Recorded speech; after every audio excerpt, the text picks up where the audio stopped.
हमारे यहाँ एक बड़ी पुरानी कहानी है। शिष्य ने गुरु से कहा कि गुरुदेव, आपने आत्मा का ध्यान करने के लिए कहा, आत्मा मुझे दिखती नहीं, परमात्मा मुझे दिखता नहीं, तो फिर मैं ध्यान किसका करूं?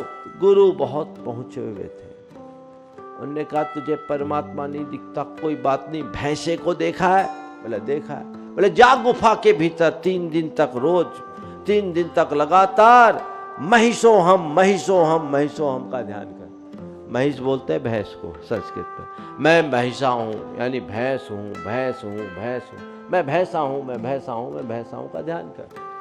शिष्य आज्ञानुवर्ती था, उसने गुरु का अनुकरण किया और सीधे गुफा में जाकर 3 दिन तक भैंसे का ध्यान करना शुरू किया।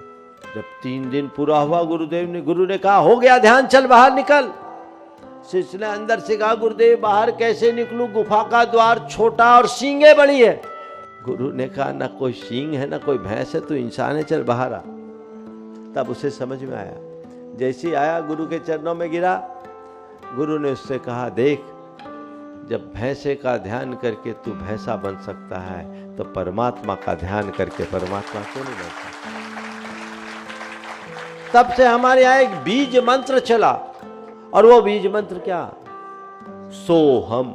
महिषोहम नहीं, महिषोहम का ध्यान कर तो भैंसा बनेगा, और सोहम का ध्यान करेगा तो परमात्मा बनेगा। सोहम सोहम सोहम। हमारे एक महान आचार्य हुए, आचार्य पूज्यपाद, उन्होंने 6वीं शताब्दी में इस सोहम की व्याख्या करते हुए इसकी महिमा बताई।